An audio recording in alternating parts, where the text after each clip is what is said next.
اچھا وقت شروع ہونے کی 3 نشانیاں آج میں آپ کو بتاتا ہوں، آپ چیک کر لو۔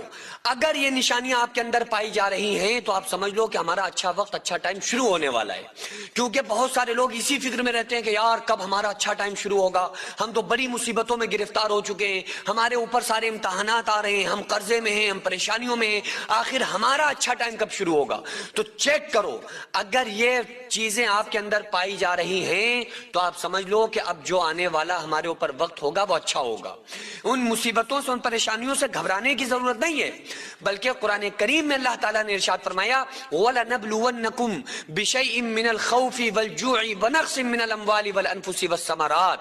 اللہ فرما رہا ہے کہ ہم تمہیں آزمائیں گے، جان کے نقصان سے، مال کے نقصان سے، پھلوں کے نقصان سے۔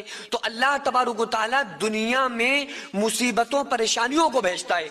اب وہ بھیجتا کن لوگوں کے اوپر ہے؟ یہ جو مصیبتیں، پریشانیاں ہم پر آتی ہیں نا، جن پریشانیوں، مصیبتوں سے ہم پریشان ہو جاتے ہیں، یہ مصیبتیں روزانہ اللہ تعالیٰ سے سوال کرتی ہیں، یہ پریشانیاں اللہ سے پوچھتی ہیں، کہتی ہیں کہ اے پروردگار عالم بتا میں کہاں جاؤں۔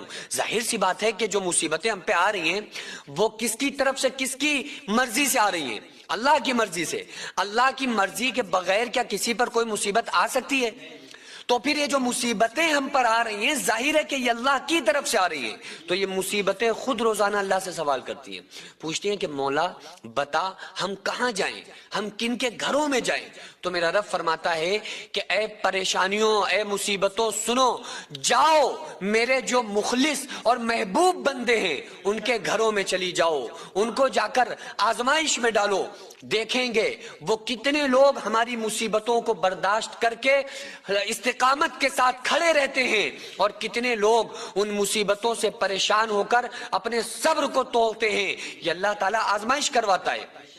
اچھا، مصیبتیں 2 قسم کے بندوں پر آتی ہیں۔ حدیث قدسی ایک ہے، مولا علی فرماتے ہیں، اس حدیث کے راوی ہیں، کہ اللہ تعالیٰ فرماتا ہے کہ اے میرے بندوں اگر تم سیدھے راستے پر چلتے رہے تو ہم تمہیں تکلیف دے کر کیا کریں گے؟ جو تکلیفیں تم کو پہنچتی ہیں وہ تمہارے ہی ہاتھوں کی کمائی ہوئی ہوتی ہیں۔ تو اب ایک سوال یہاں پہ پیدا ہوتا ہے کہ یار ہم تو گناہ کے کام نہیں کر رہے ہیں، ہم تو کسی کے لیے کسی کا برا نہیں سوچ رہے ہیں، ہم تو کسی کے اوپر بہتان نہیں باندھتے ہیں، تو ہمارے اوپر یہ مصیبتیں، پریشانیاں کیوں آ رہی ہیں؟ پانی ذرا پانی اٹھا دو۔ یہ ہمارے اوپر مصیبتیں، پریشانیاں کیوں آ رہی ہیں؟ تو اللہ تبارک و تعالیٰ کی طرف سے ایک امتحان ہوتا ہے۔ اگر نیک بندے پر آ رہا ہے تو یہ امتحان ہے، اور اگر گناہگار بندے پر آ رہا ہے تو وہ اس کے ہاتھوں کی کمائی ہوئی مصیبتیں ہوتی ہیں۔ اب اگر ہمارے اوپر پریشانیاں آ رہی ہیں، مصیبتیں آ رہی ہیں، تکلیفیں آ رہی ہیں، تو اب ہم یہ سوچنے لگ جائیں کہ یار یہ ہم پہ مصیبتیں آ رہی ہیں تو آخر ہمیں ان مصیبتوں سے چھٹکارا کب ملے گا؟ جب ملے گا جب اللہ چاہے گا۔ لیکن قرآن میں اللہ نے فرمایا ان مع العسر یسرا، کہ بے شک مشکل کے ساتھ آسانی بھی ہے۔